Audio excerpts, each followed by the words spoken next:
Right,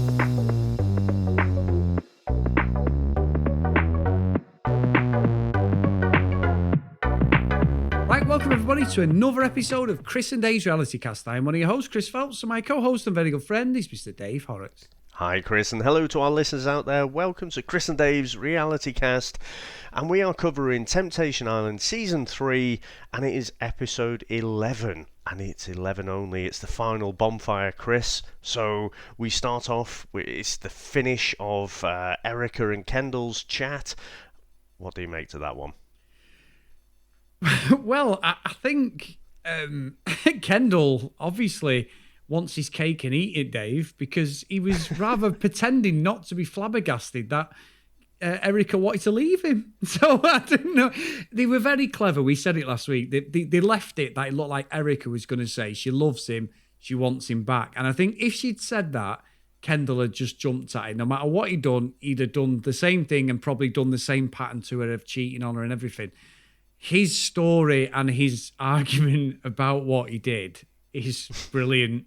10 out of 10. Absolutely 10 out of 10, Dave. But I thought it was great, and I give Erica full respect because I said I didn't think she'd go through with it, and she did. And I take it back what I said. I thought she handled herself with dignity, and out of anything, Kendall looked the more one. He looked like the one who'd been cheated on. He looked bemused by it all. It was very bizarre. Yeah. It was bizarre, wasn't it? And you know what? I'm finding Kendall quite fascinating because I want to know what's actually going on in his head. And Erica says, like, you know, she wants... You could see she was struggling a bit. It wasn't like it was 100%, you know, one way that she was going to leave. You could see there was still doubt. She was still conflicted. She says, like, oh, Kendall's so good with his words and stuff. But I don't see that. What I see is that when she made it clear that she was going to leave on her own, Kendall was, you know, he was put out, wasn't he? His ego took a bit of a bruising there. And then he's like, all right, okay, so that's your decision then. And she's like, yep. And he's like, positive on that? You know, I don't think he's not particularly wordsmithing. He's not crafting some great speech, is he? He just keeps scratching away at the scab. And I find that behaviour, you know, it is manipulative, isn't it? He's just like trying to poke her and, you know, trying to wear her down more than anything, rather than these fantastic words that we've heard of. But yeah, he was definitely like, he couldn't believe it, could he? He thought she was going to take him back, you know. And again, we saw the repeat, you know, there's no rules. And we see another clip, yep, there's no rules. And, you know, I'd forgotten about this, but episode 1, it was clear that Kendall was the one who initiated the discussion about having no rules in the first place. So it played out kind of how we thought it would. We weren't sure if Erica would stick close to her guns, but we did say that Kendall, yeah, he's not going to believe it. He's still going to think that Erica's going to take him back. So, yeah, I'm fascinated by what's going on in his head because, you know, most people that we've seen in this kind of situation, they're like, right, okay, yeah, we're done, or, you know, and then that's it, it's closed. But he's, like you say, it's like he's the one who's been cheated on, and he's a bit flabbergasted by it. So, yeah, fascinating, but glad, you know, Erica stuck to her guns. I'm glad you said that, actually, because I agree. I think as it's gone on, it's the sheer fucking neckiness of him that... I can't say I absolutely love the guy, but I agree. There's something fascinating by his behaviour that I cannot get my head round to look in a mirror and believe that his behaviour... What I would say is, and I've said this as a caveat, to sort of give him a little bit of get out of jail, there's stuff about them not actually being together. It does still play on my mind that Erica has accepted this far too easy, what he did to her. Maybe she might be battle scarred. She might have had that plaster ripped off so many times. She just doesn't give a fuck, basically. He's done it to her, and she's like, you know what? Enough's enough. And with other women who understand whether they've been cheated on or whatever, she's with a powerful group. Maybe the TV show has given her that power. in normal life that she wouldn't have. She's got a platform that shows Kendall in his true light, and she's like, you know what? Finally, I'm strong enough to walk away. I hope that's the truth. I hope that this whole thing, it hasn't been a ruse by them both just to get on the TV show.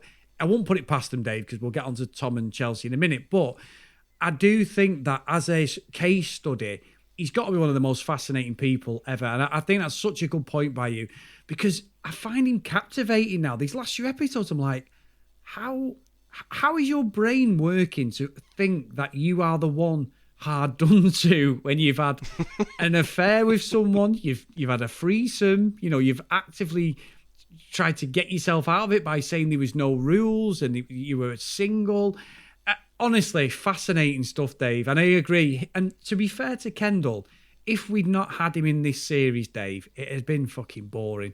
It really would have. Because he's every episode, I'm sat there going, you honestly cannot see what you are doing. And I think it's been great TV, to be honest. This has saved this series. I don't think it's as good as the other ones, but it has saved it. Yeah, no, I agree with that 100%. And when Erica walks off, we get Alexis turning up. And I guess this is... Actually, before I go on to that, what I'll say is, right, I'm going to stick my neck out and say, I don't think they're a fake couple. Because I still come back to, why would you project yourself onto the TV in that way? So where you just look like a complete player, and you're playing everyone.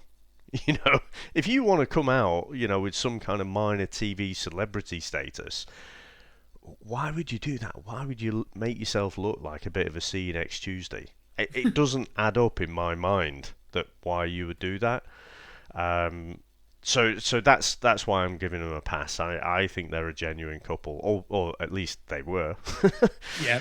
But when Alexis comes out, gotta say, Chris, thought she looked stunning in that blue dress. She comes out all smiley and everything, and then Kendall tells her, yeah, we decided to part ways. Not that Erica just walked off and she made the whole, she was the decision maker there.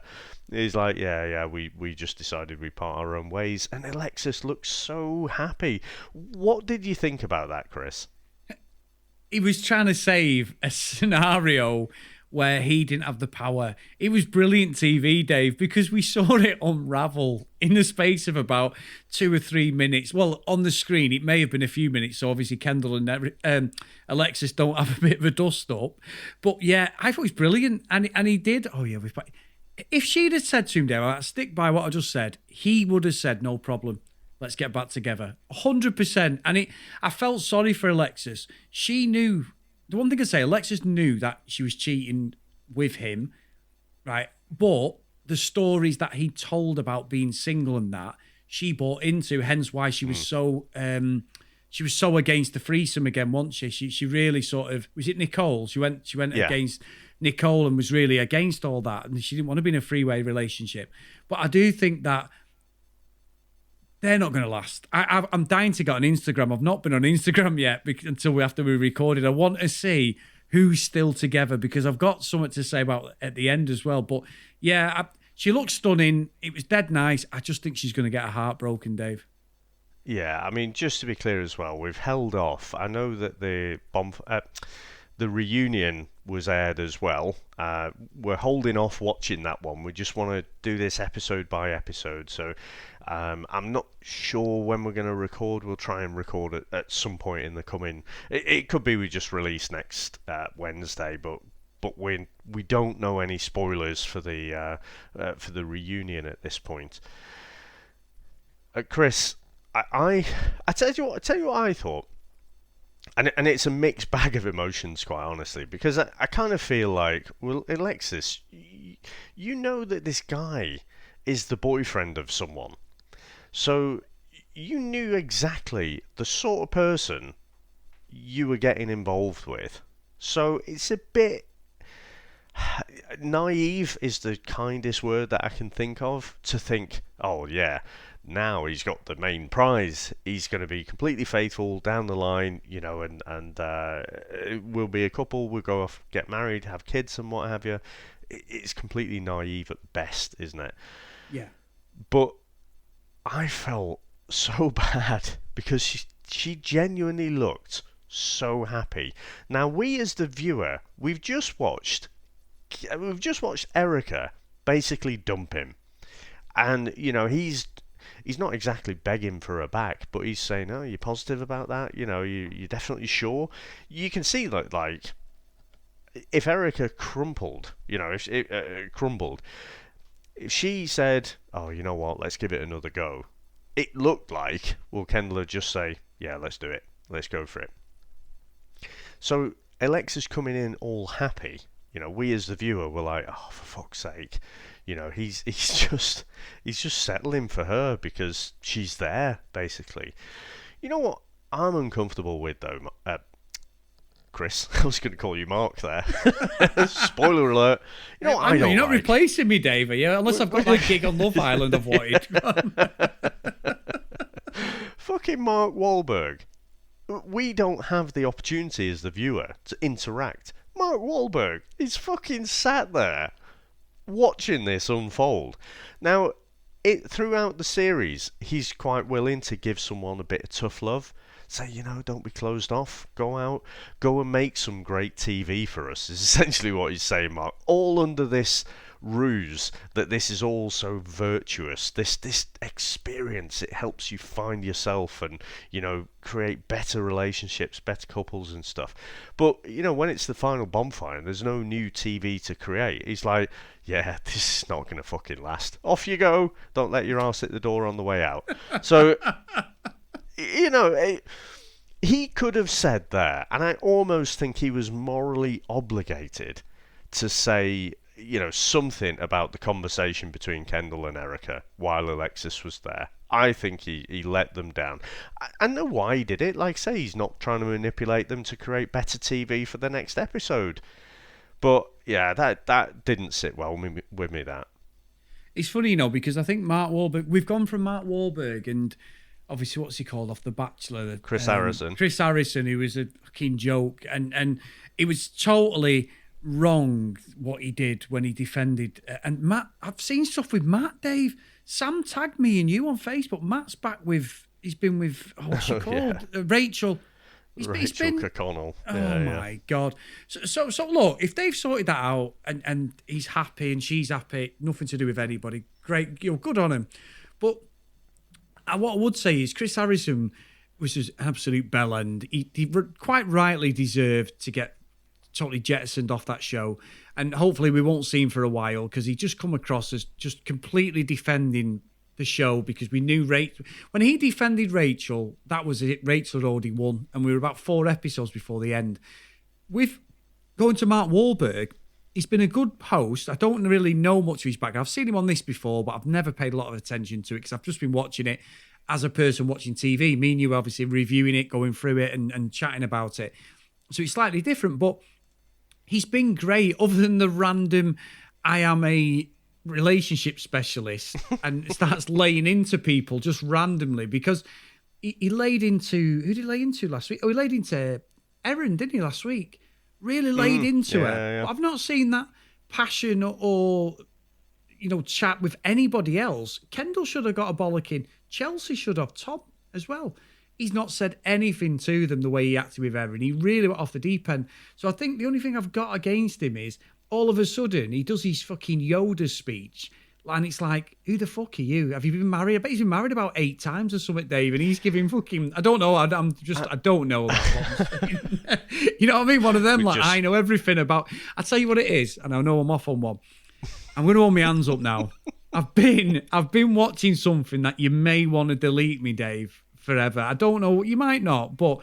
I don't know. There's plenty of fucking things. Housewives of X, is usually right up at the top of that list. But go on. Right. So, a few months ago, me and Sam were like, "What can we watch? Like binge watch something, something different, something we've never watched." So Sam said, "I don't even know why I'm admitting this. I don't even know why I'm even bothered because the stuff that I do watch is probably worse than this." I absolutely love Sex and the City, Dave. I got it on DVD. I bought on eBay a DVD copy and it's made into a shoebox, right? Amazing. But it's in bloody It's not in 16.9. It's in the original 4.3 format because they've never done a remaster it's like the of it. Snyder Cut. Yeah, it's like the Snyder Cut. But they've never done a remaster, so the first two series are terrible on DVD. Even on my PS5 or my Xbox, they upscale them and it looks awful. So Sky Comedy have actually put them on now. They've still got the border, but it looks miles better. So we carried on watching. We're on like the fourth series, right? And I fucking forgot what I was going to say. Yeah, I don't know. You started off. We were talking about Mark Wahlberg. You're saying about loving Sex in the City. So I'm guessing these two things will converge at some point. I was getting so enthralled about Carrie and all the girls, Dave, that he's just gone. What was it? Oh my God. Come on, Chris. That's I think terrible. you were about to say that Kim Cattrall was born in the greatest city, certainly in the British Isles, and that is Liverpool. Well, she is actually my favourite character, Dave, funny enough. But listen, I know what I was going to say. So we've just watched an episode of Carrie Bradshaw, Jessica Parker. She does this seminar with about 100 to 200 women, and if anyone's watched it listening, you're probably not going to say. And she goes in and she's talking about how to pick up men. So she starts just saying like dead generic random stuff, like just normal stuff you would say. And then all the women start getting disgruntled going, so are you married? And she's like, no. Have you been married? No. So they all just turn on her like, who the fuck are you to tell us, like how to pick men up? So they all turn on her. She's getting paid like big money for it. And it reminds me of this with Mark Wahlberg. I don't know his background, so he might be happily married and he's been married for 35 years or something. But I love the way he rants. And I'm thinking, I bet you've had so many different relationships, but you're the relationship guru for this show. I think I've seen a quote. I don't even know where I've seen it now, but I'm sure there's a quote from Mark Wahlberg that, someone's asked him that sort of question, what makes you qualified for this? And it's like, well, I've made a lot of mistakes in my own life. It's almost like, well, most people can say that, surely. So, yeah, no, again, I just find it leaves a bad taste in my mouth. Just because, of this ruse about, it being all virtuous and giving this great relationship counsellor type advice. It's not. It's just, I'd be fine if you just said, look, we're going to fucking create some tabloid trash TV. We're going to put these couples, we're going to apply, get all these singles in. We're going to fucking no limit on alcohol. Just, going to create some car crash TV. I'd be okay with that. It's this, virtuous thing that I don't like and the hypocrisy of it. No, and I'm with you on that. I'm with you. He's got to do something. He's the presenter, hasn't he? So I sort of get it, but it's very schizophrenic the way he approaches certain couples and not others. That's what I find inconsistent. However, Dave, let's talk about inconsistent. So I'm sure that I'm homeless now this week because I put my fucking house on Chelsea and Tom not being together, Dave. So whoever took me up on that bet, you have got a lovely house here in Manchester because I didn't see this coming one bit, Dave, and I'm sure you didn't, but what an unbelievable turnaround that was. You know what? Again, we've discussed in the various episodes, about whether some of these couples are genuine or not. We've spoken just previously about Kendall and Erica. I'm going to call these out, Chris. I don't believe these two are an actual couple because that makes what happened with Chelsea and Tom makes absolutely no sense whatsoever. They get there, they're both sat on the furthest parts of the bench that they could possibly be, so it's all going to form, all going to the script. We get to see Chelsea say that, she was pushing Blake away, but then when she saw Tom slapping this girl's arse, then, she stopped pushing him away. Chris, pushing someone away is not calling the fuckers out for being fake. Right? Those two things are not the same thing. Again, we could see Chelsea being super flirty even before, she started really coupling up with Blake. Even before she saw Tom doing anything. And I've seen a few different threads about saying, oh, people don't seem to like Chelsea because, she's a bit of a hypocrite, but she's not, girl power. Probably no one says that. But she's just a fucking massive hypocrite. I liked, right, so let me make it clear, I don't particularly like Tom and the way he goes about it either. He was saying when he had his little talk that the person who he was most attracted to, he kept pushing them away, and I was thinking, well, who is that? Because from very early on, you were spending a lot of time with Sophia. So if you're talking about Sophia, it can't be her. So you must have been attracted to someone else because you just ended up spending all this time with Sophia. So I was a bit confused by that. But I did like a lot of the things that he said. And they replayed some of the episode 1 stuff that, the main problem, the reason they are there is because Tom and his flirty side, and it's all directed towards Tom. So I like the fact that he got it off his chest that, this was not... He thought he's been gaslighted so much to think the problem is him. And it's not just about those two as a couple. That, but he actually realised that, no, it is both of them.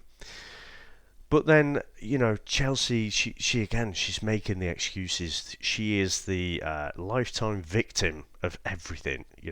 Instead of, coming up with a rational explanation, she starts off with saying, well, she didn't want to come here, and she wasn't just going to sit around. She was fucking up there, twerking her arse right in guys' groins and stuff very early on. And again, there's nothing wrong with that. If you want to do that, fucking do that. But don't give it this fucking Mother Teresa, I am a saint fucking speech and then do that. So again, I think she's a massive hypocrite, Chris.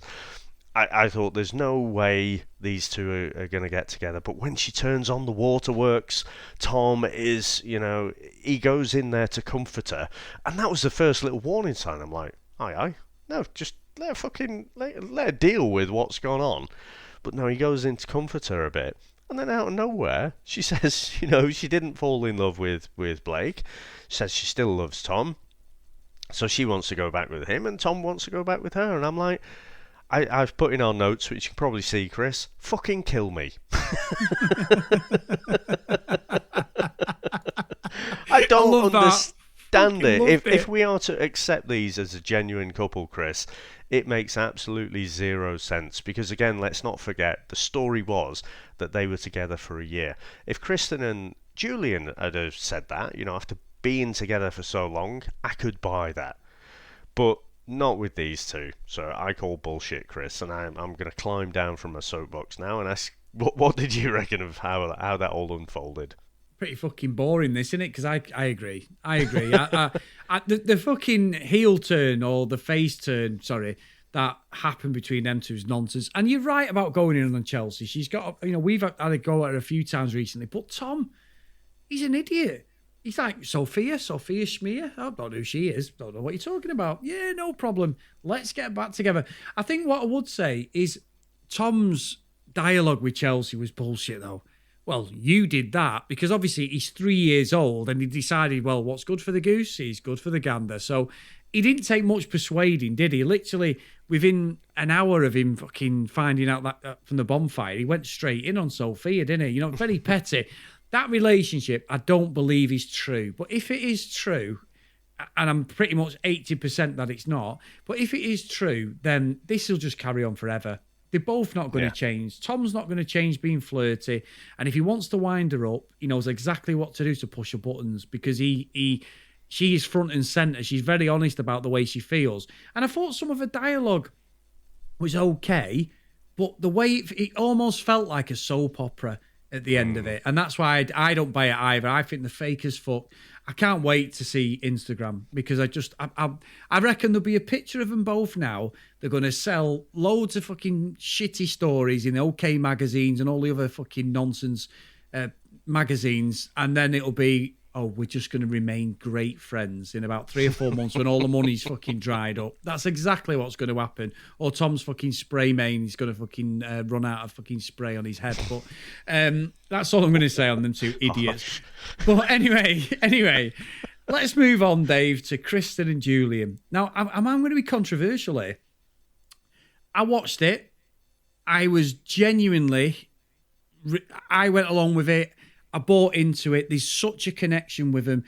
And I think I felt sorry for Kristen because when she called him 1 in a million, I was thinking, no, you're his 1 in a million for putting up with what he's done to you. I know, and we've said this, we've called her out as well. How far can you hold that grudge? You've got to move on. You'll never not be hurt by that. It's how you live with it and move on and develop as a couple. Julian, bang on. I think as a couple together, they aesthetically look great. He really, really has grown up, I think, over these last years or whatever. We don't know the backstory properly, but I really am along for the ride. I buy into it all. I was genuinely tearing up, Dave, when he asked her to marry him. She was talking about her brother and that. Yeah, me too. Hold my hands up. I did go with it. Luckily, it was early in the morning. Nobody was around me, Dave, because otherwise I'd have had my hoodie up pretending that I wasn't that upset. But I genuinely went with it. It really sucked me in because I think the things were genuine. But, and you know there's going to be a but, Dave. The but with me is I don't think they're going to get married. I don't. I just don't think Kristen can let it go, no matter what's said. I'm going to be there, Dave, waiting for that inspirational fucking quote on Instagram now. I'm going to be stalking their Instagram just to see if I'm proven right. But I don't think in 6 months' time, these are going to get married. I don't know what it is. I could be way off and they might get married and have 4 kids and live happily ever after. I just don't buy what Julian's selling. Right, well, it wouldn't be an episode if we didn't disagree on something. So we've pretty much agreed on Kendall and Erica and Tom and Chelsea. I completely disagree with you on this one. Great, come on, bring it on. Yeah, no, I think I completely agree with you. It was quite emotional, wasn't it? And I was sort of choking up a bit myself, being quite British and understated. I was choking up a lot, at both of them. I thought, well, we've discussed, all right, Julian's done what he's done. But there was several years ago, I think we said 2014, so now as we're watching it, like 7 years ago. So they'd been together longer with the infidelity than they had been without it. So actually, they just have to decide as a couple, are they going to get... Is this something they can get past? Or is it not? So at the start of it, it was all about, putting Julian in this setting and seeing could he actually be faithful. But I think the most important thing... So he ticked that box. But I think the thing that they weren't necessarily thinking about is just, do they want to spend the rest of their lives together? And I think... Last week, I was unsure about where Kristen was. And I think even coming into this final Bonfire, she probably wasn't rock solid in her convictions about, which way it was going to go. She needed to hear something from Julian that gave her reassurance about all those things that had happened in the past. And she's discovered some things about herself as well. And I thought Julian absolutely nailed it. I thought 10 out of 10, I don't think he could have said anything better. Basically said that, what happened in the past was nothing to do with you. That was all about me and my own insecurities. And I'd have to say a lot of the people who cheat, making a sweeping statement here, a lot of the times it is about that. It is about that person and the need to constantly feel wanted. And there's something missing in your life that, at that time someone else can fill the void. I thought he couldn't have done any better. She looked like she accepted it, without condition. She didn't say, there was no but in there, was there? You said this, but, something else. And, she took it on face value. When they walked away from the bench, they walked off together, I thought, aye, Where's the ring? We saw the ring. We saw the picking of the ring and everything. I did. Yeah, and you could see that, all the rose petals, which I'm fucking sure Julian, laid out himself. He also got the camera crew to set up all the lighting right by the beach as well. So it was all obviously set up. But, again, he made his proposal. They've been together a long time. They've had this blockage which they've needed to get over. Seems to me they've got over that. It's not a flip of a switch. I'm sure this, at some point in the future, this infidelity will still probably come up again in the future. But I think I've seen enough to be convinced that they'll stay together. At least to get married, and then who knows what. So there you go, Chris. We're on opposite ends of the scale. We'll still be stalking Instagram. We'll still be looking out. So who's right on this one? Right. Well, let's see, Dave. Let's have a. I'm happy to be proven wrong on this. And it might be the long game, Dave, because I've been waiting in like 6 years' time. We're still podcasting. They split up, and I go, I knew it, Chandler, your friend. Yeah, I was right, Dave. In 2060, they fucking finally split up. I tell you what, though, Chris, I mentioned on our Facebook page, I think at some point, and did I mention it last week? I think I did, actually. Yeah, I mentioned it on the episode as well. We need to put together this bullshit bingo thing, I think. This reality TV bullshit bingo, because as gooey as it was, this whole proposal thing, there was, Julian said he can't wait to take this next step. I don't think he said on the journey, but, in my head at least he did. And then, the sky's the limit. And I'm like, oh, come on, dude, you're coming out with all the cliches now. It is looking like a soap opera. So as much as I bought it, I was like, oh, come on, choose some different phrases. Someone choose some different phrases, please. Yeah, and you're right, because the way the proposal was, which was lovely, and she's never going to forget that if they are still together, great. But Dave, it doesn't happen in real life, stuff like that. There is the ones, you do see them on YouTube where they do that full proposal. You know what I did when I proposed to Sam, Dave? I think I might have said this before. I got into a fight, Dave, in a nightclub. I proposed to Sam with a sombrero on, got on one knee in the middle of a nightclub, one of the grubbiest nightclubs in Manchester. She said yes, and then about 10 minutes later, some guy was trying to grab her on the dance floor, and we ended up getting into a big brawl. So the next day, completely naked, thinking, what had I done? Does she even... And we would have been together a month, even though I'd known her all my life. I decided to propose again, completely naked, with the sombrero on, Dave. And then she did say yes, thankfully. But it wasn't the lovey-dovey. I got in a punch-up over her, which, luckily I did okay out of, and quite rightly, because I was saving the honour of my wife, Dave, my wife-to-be. But I did wake up thinking... Had a dream that I proposed to her. Oh my God. Is she going to say yeah? Does she want me to propose to her? So I did get down on one knee thinking, well, there's no one else here. I've got no clothes on. There's no dignity. If she says no, I'm going. But she didn't. So there you go. I don't know about yourself, Dave, but I don't think the way it's sweet to see it, and she's forever going to have that moment where he proposed to her on TV. I just think real life is not these shows. And that I always think about what would happen in real life. You know what I mean? Yeah, I mean, a fairy tale type proposal means nothing in terms of, like, does the marriage actually have longevity? I completely agree with that. So whether it's, on a sticky floor in a grubby Manchester nightclub, and it was, or if it's on some sandy beaches in the lovely Hawaii, yeah, it doesn't mean anything. But again, we've kind of lived with these guys now for 11 episodes, and for me, at least, I've seen enough to think they'll make a good go of it. Yeah, Yeah, let's see, Dave. I hope they don't, Dave, just to be proven right. But there you go. No. You fucking see you next Tuesday. You want just to you prove want a this point. 11-year relationship to crumble just so you could get one over on me. Yeah, that's what friends are for, Dave.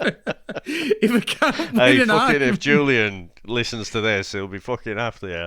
Hey, he's a big I know lad, who Dave. my money's on. Yeah, I think he's even bigger than me, so I think you might be right. He's certainly taller, but fucking hell, he's got a body on him, hasn't he? Yeah, but Dave, not a lot of people know what we look like, so when he comes down, I'm going to fucking point at you and go, that's Chris, there you go. No, you posted your Australian bush chucker challenge, didn't you? Oh yeah, that's a good point, Dave. And if you know me on Facebook, I've not thought this through, have I? Julian, I want you to be together forever, my friend. He's a tank, Dave. He'd definitely do me over. He's a monster, and he's a big lad. Yeah, he bloody is. But anyway, Chris, like I say, we will watch and record the reunion episode as well. But overall, I mean, what do you think about the whole season and how this one's gone? I'd give it a 6 out of 10. I know we weren't going to do a score, we've not discussed it, but I just think overall, it's not the best series ever. I just think it's been steady. Kendall has been the highlight for all the wrong reasons, and his personality is amazing. Just if you were a psychologist trying to understand where he's coming from, he's been great watching it. And just for him, his whole arc, Chelsea and Tom, fucking fakers, fucking anything. You know what I mean? And the others, yeah, fair fucks to him. Erin and Corey, and then we've got obviously Julian and Kristen, which, you know, me being an absolute bastard saying they don't want together to win an argument isn't. I do want them to succeed. I'm just not necessarily buying all of it off Julian. So anyway, 6 out of 10. What did you think about yourself, Dave? You were going to score it, and you know I know we don't score these shows. What did you think of it overall? Yeah, so even though we don't score the shows, I'll go for a 6 out of 10 as well. Maybe we need to start scoring him, Dave. Well, I just think that the first 2 seasons were absolute gold. The first season, you know, was really interesting, and they dropped some things out of it, didn't they? I don't know if you remember, but they had this thing with the wristband. So, you know, one of the couples, you know, could put a wristband on. I think it was a wristband. Oh, it was like a cock necklace. blocker, wasn't it? It was a cock. It was a cock blocking device, wasn't yeah. it? So, you know, you cannot go with this person, which weirdly, you know, and the way the human brain works, that person suddenly becomes the most, you know, attractive one out the lot. So they dropped that out the first season, but it was really interesting. I thought the second season, one of the highlights for me was to see that switch on the ginger guy. I can't remember the names, but God, you know, yeah. remember when he was so blasé? Yes. He was like, "Yeah, if we split up, I wouldn't be arsed." And then becomes this gibbering wreck at the end. He's like, "Marry me, please." So you know, these were gold TV seasons, and this one, like I say, Kendall's essentially rescued it for the wrong reasons. So it has been enjoyable. You know, it's I've enjoyed going through it, but yeah, just doesn't quite hit the highs of the previous seasons. No, it doesn't. It doesn't. But it's been good, and we are looking and talk about what we're going to do next. There's some great suggestions on Facebook, haven't we, Dave? So we need to have a look at that. And I did suggest Housewives of Cheshire, which is back on May the 10th, but you will not be watching that. Way. But there's one that we're trying to think of, like a one-shot one. I have just seen, actually, that Love Island Australia are recruiting for people. I know the UK one are waiting on the travel ban. Australia obviously has the beaches there and everything, so they could probably do that. And in America, the UK, we don't have the fucking weather to do it. So if they did go coastal in the UK, you're going to get rain. A lot of rain. You know, even in the summer, you literally get about 3 or 4. I mean, last summer was good, actually.